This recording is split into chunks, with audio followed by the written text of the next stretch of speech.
Welcome to Jill on Money, powered by The Compound. We are delighted that you are watching today. Thank you so much. This is a program that helps you try to make better financial decisions. And the way that that happens is it's collaborative. You guys go to our website, jillonmoney.com. You click the Contact Us button. You write your note. And if you were willing to actually appear with us, check the box. And Mark Talercio, my co-host and executive producer of everything in my life. Is there anything else I can have you do for me? I'm thinking. I'm kind of at max capacity right now. Not if you get that bot that does everything else that you don't want to do.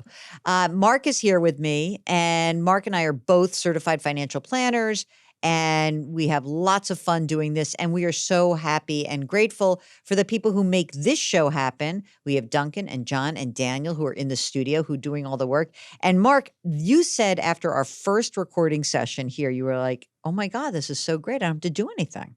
It was fun because I think I said at the time, I really only interact with people in the 4-year-old range. Yeah. Toddlers. The 3 to 5 is like your good range, That's right? it. And my wife. That's kind of the And extent. wait a minute, your in-laws.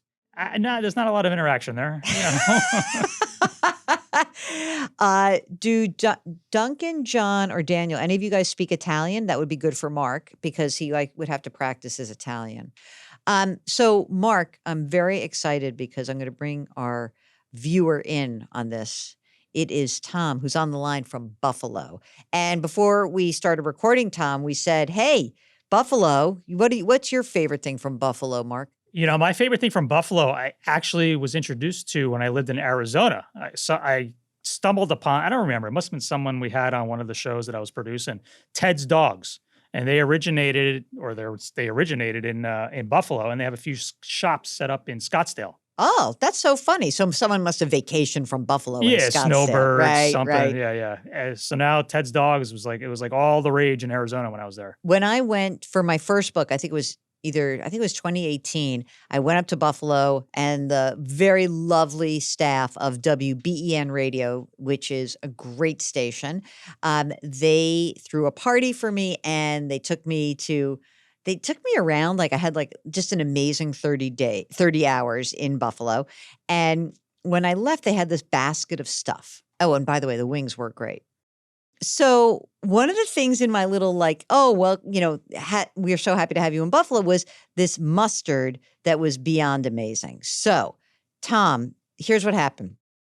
After the fact, I go on the air with WBEN in Buffalo, and I was like, oh, you guys, it was so amazing. Thank you so much. That mustard was unbelievable. It was fantastic. And Weber Mustard, which is this horseradish mustard, the person who runs the company now, I don't know if it's a Weber himself, sent me a box filled with multiple jars of mustard of all stripes. And I'm still probably working my way through, but that to me is pretty much an amazing thing. That there it is, buffalo, mustard, wings, hot dogs. Is there any way that you're not going to have some sort of Tums necessity by visiting Buffalo? What else can you give us that's healthy, Tom?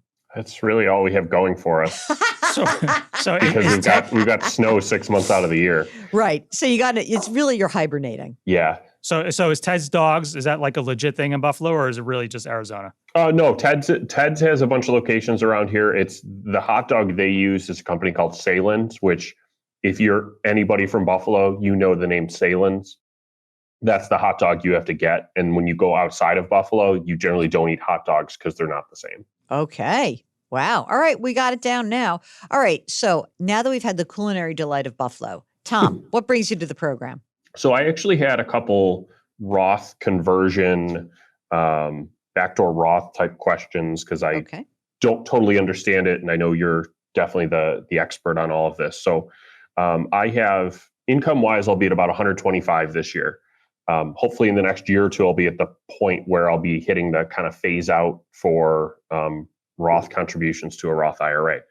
I have $25,000 from an old company that's in a traditional IRA right now.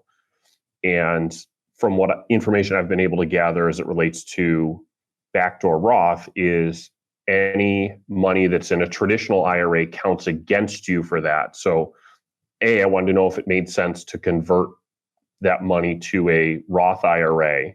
So then in the future, if I need to do a backdoor Roth, then it's not hurting me, if that makes sense. Right. Okay. Wait, let me interrupt 1 second. Tom, how old are you? 35. Are you married or single? Single. Okay.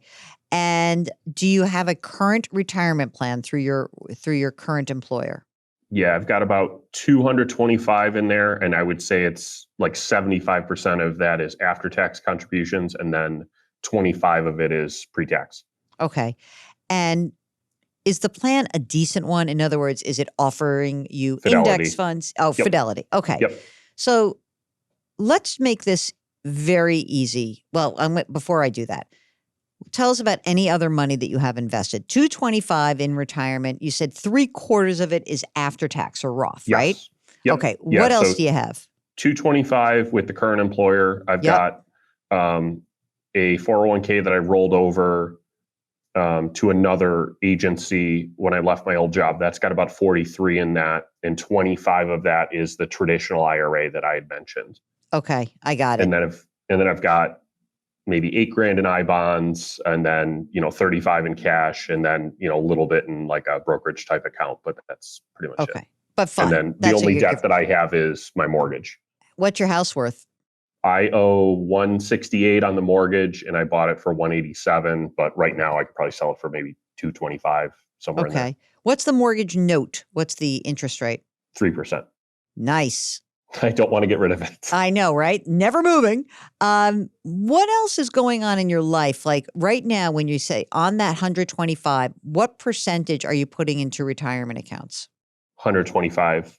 Of your 125 grand, how much are you putting away into? Oh, so I do 18% of each paycheck goes towards my retirement accounts. Great. And then there's a 4% company match on top of that. So 22 all in. Fabulous. That's great.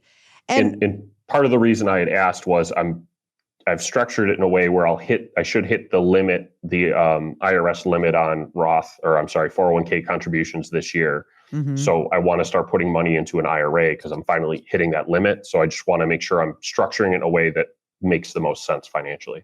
Where's the old rollover? When you said 43 grand, 25 grand is traditional and the rest is a Roth. Where is that held?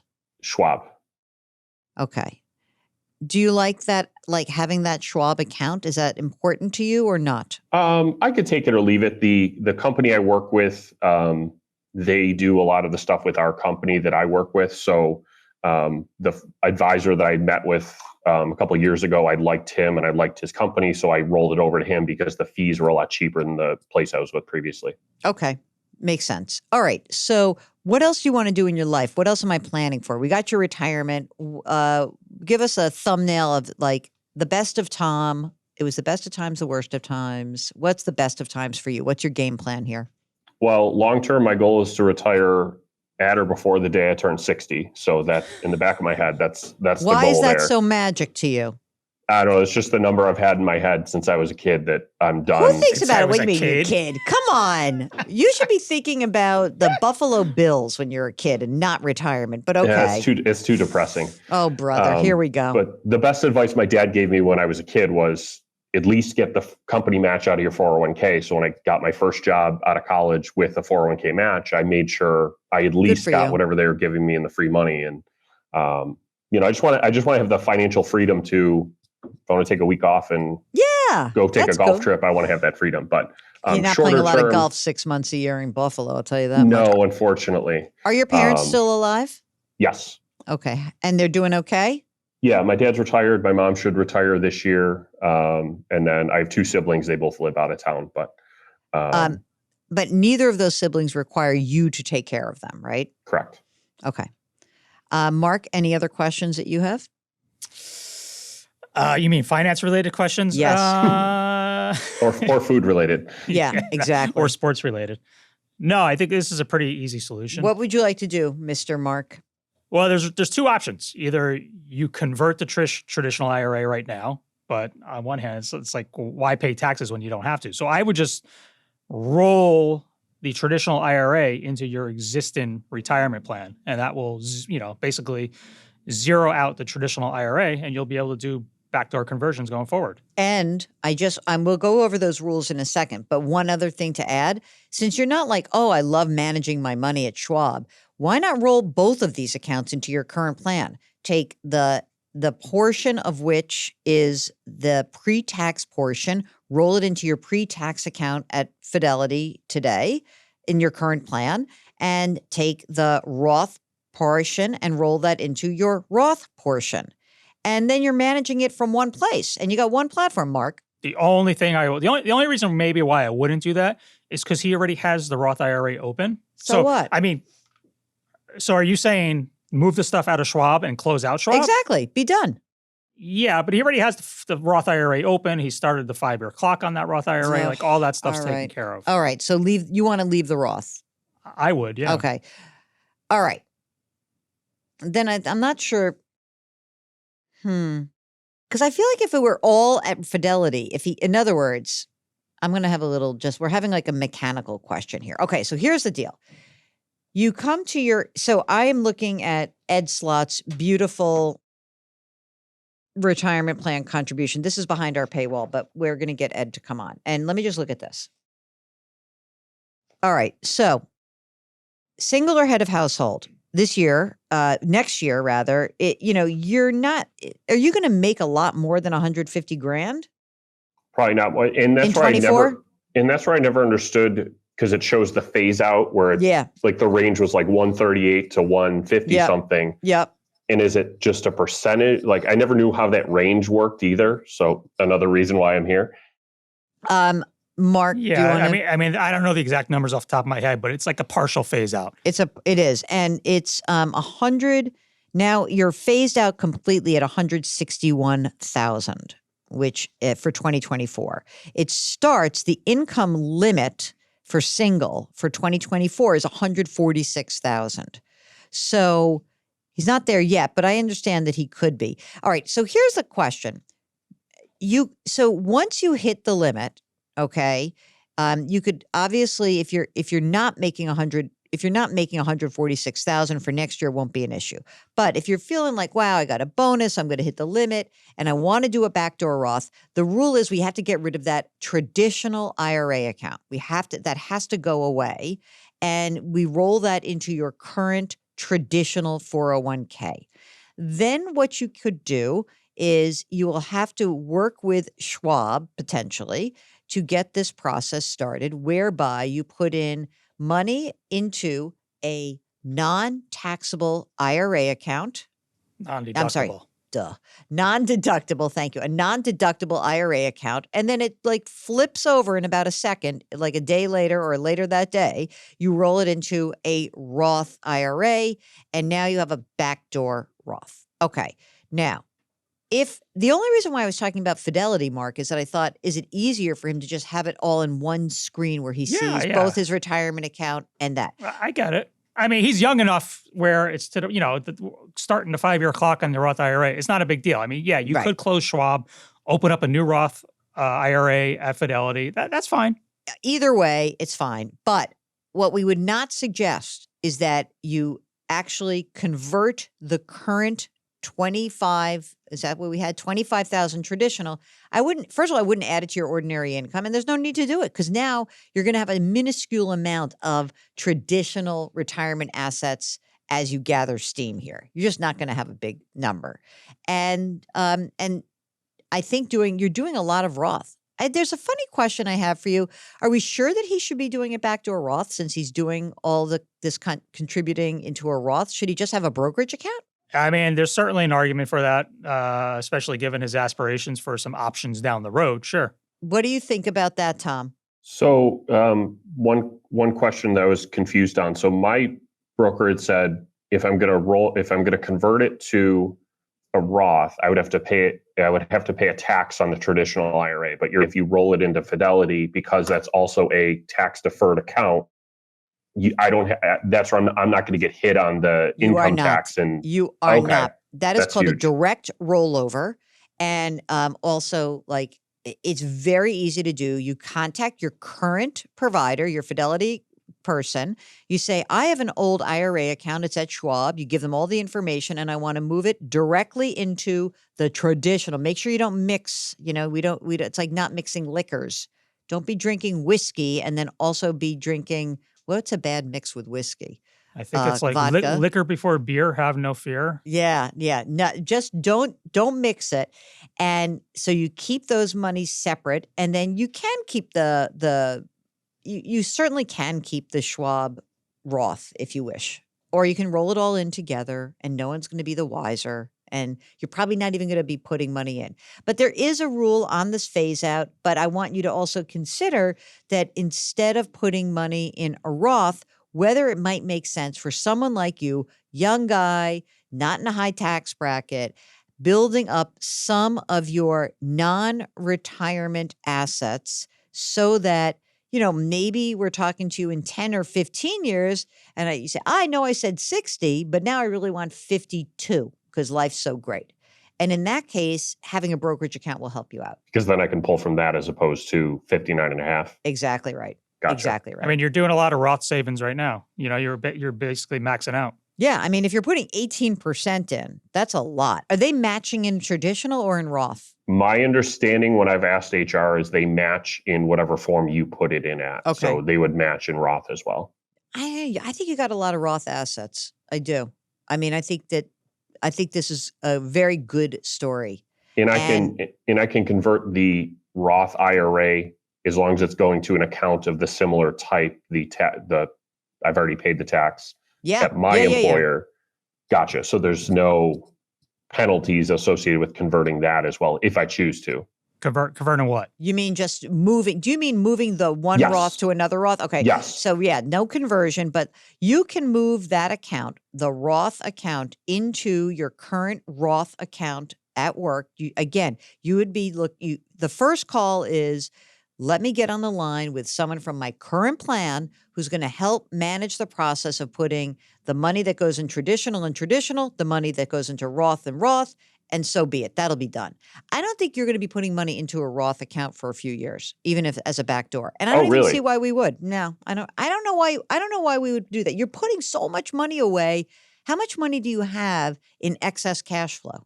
In excess cash flow? No, excess. So you make $125,000. You put 18% into retirement. What's left over? I've saved about 20 in cash this year. It's awesome. I want to beef up. I tell you what, I want to beef up the brokerage account. Well, if he's saving $20,000 a year, he'll be able to do both if he wanted to. Yeah, if you want to. You can only put $7,000 into the Roth.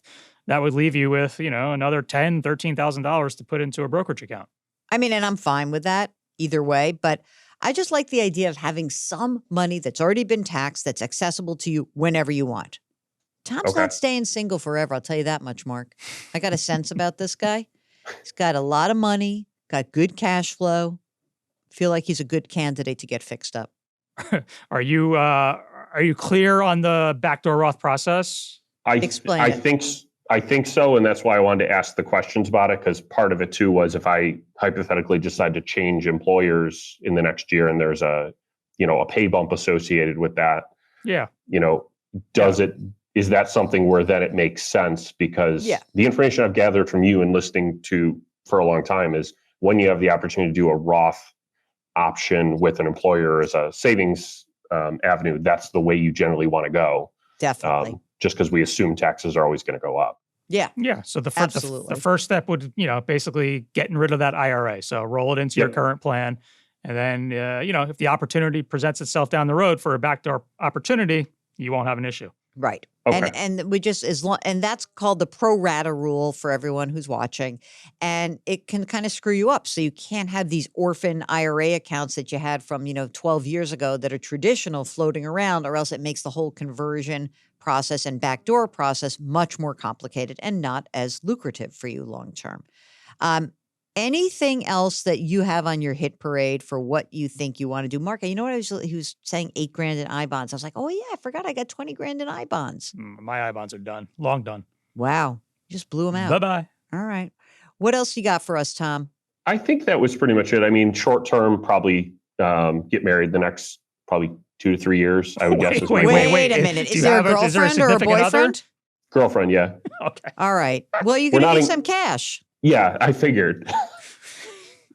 I've heard those aren't cheap. No, unless you have someone else pay for them. Mine was very cheap, Mark. I don't think that's going to So was happen. mine. Mine was what, $25? How much money in Buffalo do you have to spend for a wedding? What's your I guess? have no idea. Mark, what do you think? I would guess probably 15 to 20. Yeah, I was going to say 25, 30. Yeah. It's a lot of money, dude. A lot of money that could be sitting in your brokerage account for a nice trip. How's the financial picture of your future spouse? She's a state employee, so she'll get Pension. Yeah, she gets there you go. deferred. She gets deferred comp, I think she called it. She gets deferred comp. And wait a minute, she also gets health care, which is going to be very good for you when you want to retire. I know the copays are a lot lower. Yeah, but it's very part of my goal too is I don't necessarily want to retire in New York, mainly for tax purposes. And you're one of weather those. Weather being the other part of it. Oh, great. They're going to soak the system where I got to pay my taxes for her pension. Then he's going to leave. Come on. Well, they're in Buffalo, not New York City. Doesn't matter. It's state income tax, and downstate pays for upstate. No, I know, but I'm saying, do you blame them for wanting to get out? Do you want to deal with all that snow? How's he going to get all that Weber's mustard and those hot dogs? The same way you got it down here. All right. The internet. The interwebs. All right. We're done with you, Tom. Now that you told us you're getting married and you're going to blow all this money, you better put some money in that brokerage account. Thank you so much for joining us. Keep us posted. It. Thank you. All right. If you want to join us on the program, just go to jillonmoney.com, click the Contact Us button. When you do that, a form will pop up. Tell us what's going on. Check the little box that says you want to come on. Mark, do you have a little thing that says, do you want to come on Jill on Money powered by the Compound? I think it just says, do you want to be on video? Do you want to be on video? Of course you do. This is fantastic. And you know what I'm going to start doing? I'm going to start building some stuff. So like the Ed Slot graphic. You guys are going to love these this. Guys. You're going to love this, guys. This is fun stuff. Tax brackets, it's a beautiful thing. Anyway, if you'd like to join us, jillonmoney.com. While you're there, check out all the content. Everything lives there. We are very appreciative for you. We're very appreciative for everyone at the Compound for helping us, Duncan and John and Daniel today in the studio. And of course, all the other folks involved in the Compound. And we are delighted that you join us every single week. So don't forget to do something nice for someone else today. Lift someone up. Someone needs you to boost them up. All right? Change your work, change your wealth, change your life. Thanks for watching. We'll talk to you next time.